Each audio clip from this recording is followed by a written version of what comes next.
दोस्तों, आज की कहानी है एक साधारण सी लड़की की जिसने कभी सपने में भी नहीं सोचा था कि उसकी ज़िंदगी एक दिन इतनी बड़ी परीक्षा से गुजरेगी। नाम है उसका प्रिया शर्मा। प्रिया एक छोटे से शहर कानपुर की रहने वाली थी। उसके पिता रामप्रसाद शर्मा एक साधारण सरकारी क्लर्क थे। माँ गृहिणी थीं। परिवार में 4 भाई बहन थे। प्रिया सबसे छोटी। घर की हालत ऐसी थी कि हर महीने के आखिर में पैसे गिन गिन कर खर्च करने पड़ते थे। प्रिया ने पढ़ाई पूरी की थी, बीए किया था और अब एक छोटी सी प्राइवेट कंपनी में अकाउंट्स की जॉब करती थी। वेतन सिर्फ 12,000 रुपये, लेकिन वह हमेशा मुस्कुराती रहती थी। सुबह 6 बजे उठकर घर का काम, फिर ऑफिस, शाम को वापस घर आकर माँ की मदद और रात को थोड़ी बहुत किताबें पढ़ना। उसकी ज़िंदगी यही थी। दोस्त कहते थे, प्रिया तू तो कभी शिकायत नहीं करती। वह हंसकर जवाब देती, शिकायत करने से क्या होगा, जो मिला है उसी में खुश रहना सीख लो। एक दिन ऑफिस में बड़ी घटना हो गई। कंपनी का मालिक अचानक बदल गया। नया ओनर था विकास मिश्रा।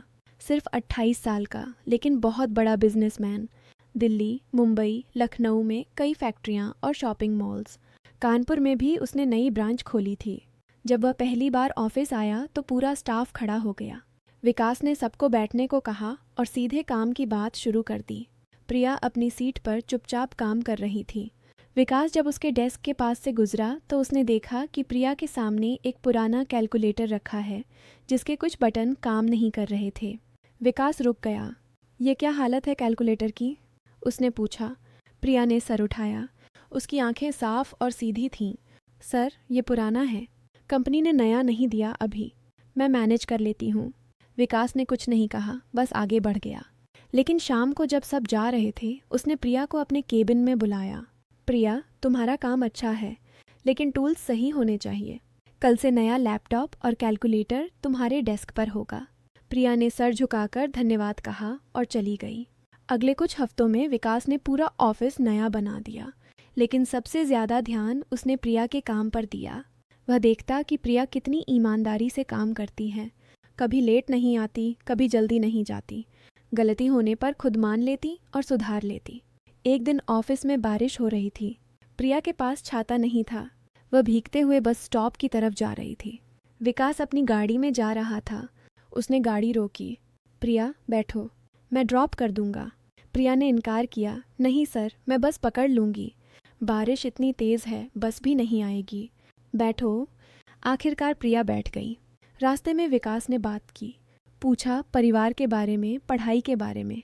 प्रिया ने सच्चाई से बताया। विकास चुपचाप सुनता रहा। उसके बाद से विकास प्रिया से ज़्यादा बातें करने लगा, लेकिन हमेशा काम के बहाने। कभी फाइल मंगवाता, कभी रिपोर्ट पूछता। प्रिया को लगता कि शायद सर को उसका काम पसंद है। धीरे धीरे विकास का व्यवहार बदलने लगा। वह प्रिया को अकेले में बुलाने लगा। कभी कहता, प्रिया आज शाम को मेरे साथ मीटिंग है, तैयार रहना। लेकिन मीटिंग में सिर्फ 2 लोग होते। विकास बातें करता रहता और प्रिया चुपचाप सुनती। एक शाम विकास ने प्रिया को अपने बड़े ऑफिस में बुलाया। बाहर अंधेरा हो चुका था, सिर्फ कमरे की लाइट जल रही थी। प्रिया बैठो। प्रिया बैठ गई। विकास ने दरवाज़ा बंद किया और उसके सामने आकर खड़ा हो गया। प्रिया, तुम बहुत अच्छी लड़की हो। मैंने तुम्हें पहली बार देखा था, तब से तुम मेरे दिमाग में घूम रही हो। मैं तुमसे शादी करना चाहता हूँ। प्रिया के हाथ पांव ठंडे पड़ गए। वह घबराकर खड़ी हो गई। सर, ये क्या कह रहे हैं? मैं एक साधारण लड़की हूँ, आप बड़े आदमी हैं, ऐसा मत कीजिए। विकास ने उसका हाथ पकड़ लिया। मैंने फैसला कर लिया है, तुम मेरी हो, और जब तक मैं नहीं चाहूँगा तुम यहाँ से नहीं जा सकती। प्रिया ने हाथ छुड़ाने की कोशिश की। सर प्लीज़, मेरी इज्जत रखिए, मैं अभी घर जाना चाहती हूँ। विकास की आंखों में एक अजीब सी जिद थी। इज्जत? इज्जत तो मैं तुम्हें दूंगा, लेकिन पहले तुम्हें समझना होगा कि मैं क्या चाहता हूँ। तुम्हारे पिता साधारण क्लर्क हैं। मैं तुम्हें वो सब दे सकता हूँ जो तुमने कभी सपने में भी नहीं देखा। प्रिया रोने लगी। सर, मेरे पापा बहुत धार्मिक हैं, वे कभी भी ऐसा रिश्ता स्वीकार नहीं करेंगे। प्लीज़ मुझे जाने दीजिए।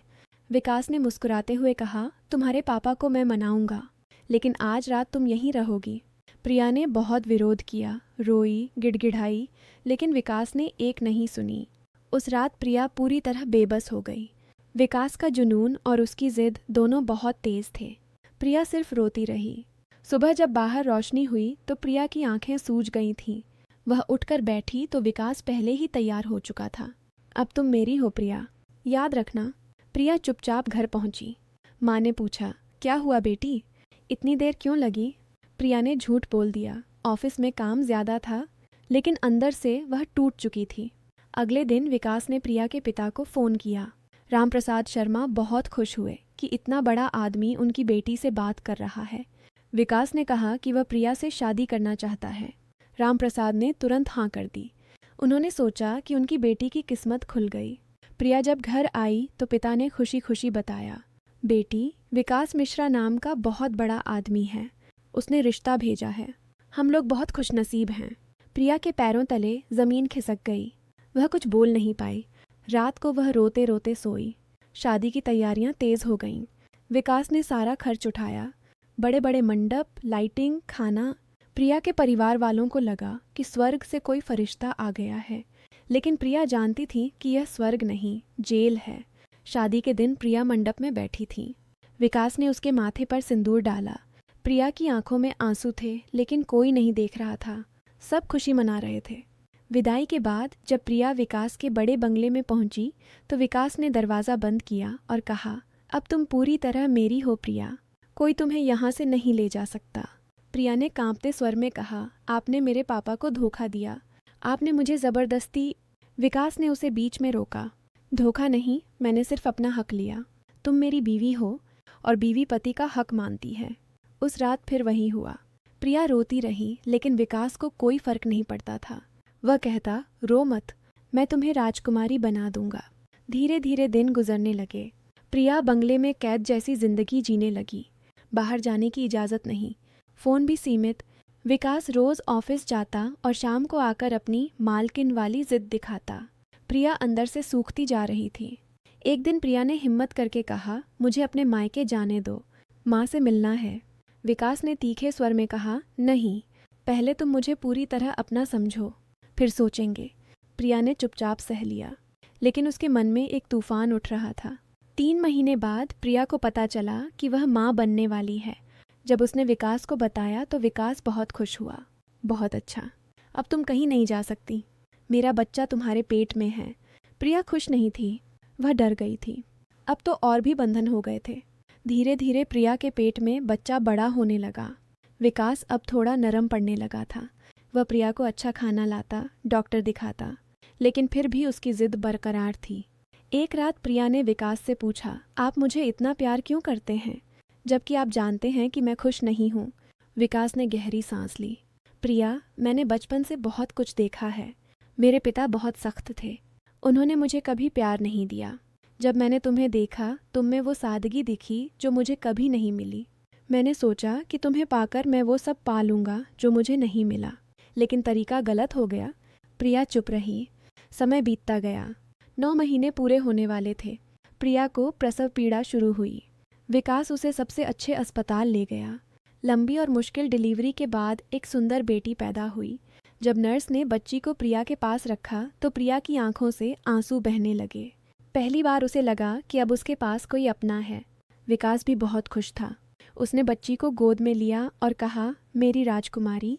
लेकिन प्रिया के मन में अब एक नया फैसला पक्का हो चुका था। बच्ची के जन्म के 1 महीने बाद प्रिया ने विकास से कहा, मुझे अपने माँ बाप से मिलने जाना है, बच्ची को दिखाना है। इस बार विकास ने हाँ कर दी। प्रिया अपनी बेटी के साथ मायके गई। जब रामप्रसाद शर्मा ने अपनी पोती को देखा तो उनकी आंखें नम हो गईं। प्रिया की माँ ने बेटी को गले लगाया। प्रिया ने सब कुछ चुपचाप सह लिया, लेकिन रात को जब सब सो गए तो प्रिया ने अपनी माँ को सारी सच्चाई बता दी। माँ रो पड़ी। बेटी, हमने तो सोचा था कि तुम खुश हो। प्रिया ने कहा, माँ, अब मैं खुश होना चाहती हूँ, लेकिन इस बिना कि मैं अपनी बेटी को लेकर यहाँ रहूँ। अगले दिन प्रिया ने विकास को फ़ोन किया और कहा, मैं अब आपके साथ नहीं रहना चाहती, मैं तलाक चाहती हूँ। विकास गुस्से में चिल्लाया, क्या तुम पागल हो गई हो? मेरी बेटी मेरे पास है। प्रिया ने दृढ़ स्वर में कहा, बेटी मेरे पास है और मैं उसे अकेले नहीं छोड़ूंगी। विकास ने धमकी दी, मैं अदालत जाऊंगा, बच्ची मेरी है। प्रिया ने जवाब दिया, जाइए, लेकिन मैं भी लड़ूंगी, मैं अपनी बेटी के भविष्य के लिए लड़ूंगी। अदालत का मामला शुरू हुआ। विकास ने बड़े वकील लगाए। प्रिया के पास पैसे नहीं थे, लेकिन उसके पिता ने कहा, बेटी, हम गरीब हैं लेकिन सच्चाई के साथ खड़े हैं। प्रिया ने खुद भी जॉब शुरू कर दी, छोटी सी जॉब लेकिन अपनी बेटी के लिए। अदालत में जब जज ने दोनों पक्ष सुने तो विकास के वकील ने कहा कि प्रिया ने बच्ची को बिना बताए रख लिया। प्रिया ने रोते हुए कहा, सर, मैंने कभी नहीं सोचा था कि मेरी ज़िंदगी इस मोड़ पर आएगी। मेरे पति ने मुझे धोखे से शादी की, ज़बरदस्ती रखा। मैं सिर्फ अपनी बेटी को सही माहौल देना चाहती हूँ, जहाँ उसे प्यार मिले, इज्जत मिले, पैसा नहीं, सम्मान चाहिए। जज ने दोनों को समझाया। विकास को भी एहसास होने लगा कि उसने गलती की है। आखिरकार फैसला आया। बच्ची की कस्टडी प्रिया को मिली, लेकिन विकास को हर महीने भरण पोषण देना था और हफ्ते में एक बार बच्ची से मिलने का अधिकार भी। विकास को यह फैसला बहुत बुरा लगा, लेकिन धीरे धीरे उसे अपनी गलती का एहसास होने लगा। वह प्रिया से माफ़ी मांगने गया। प्रिया, मैंने बहुत गलत किया। मैंने सोचा था कि जिद से सब कुछ मिल जाएगा, लेकिन मैंने तुम्हारी इज्जत और तुम्हारी खुशी दोनों छीन ली।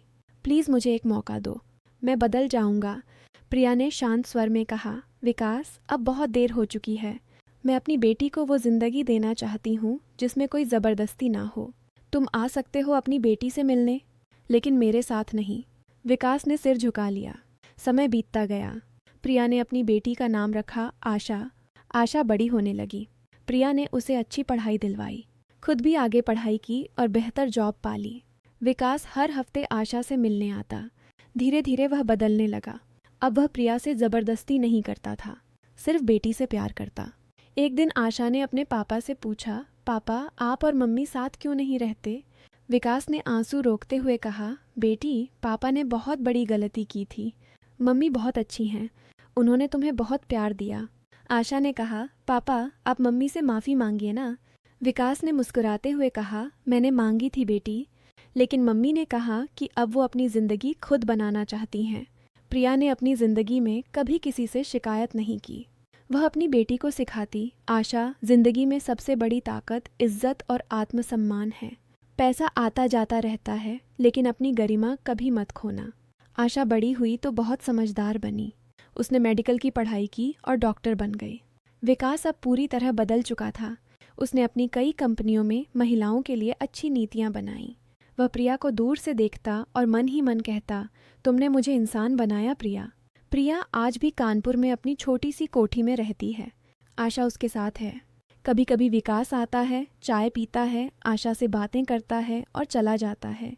प्रिया की ज़िंदगी अब शांत है। वह हर सुबह उठकर कहती है, भगवान, मुझे जो दिया है उसी में खुश रहने की ताकत देना। दोस्तों, इस कहानी से हमें क्या सीख मिलती है? ज़िंदगी में ज़िद अच्छी है, लेकिन दूसरों की इज्जत और खुशी पर कभी ज़िद नहीं करनी चाहिए। जो चीज़ ज़बरदस्ती हासिल की जाती है वह कभी स्थायी सुख नहीं देती।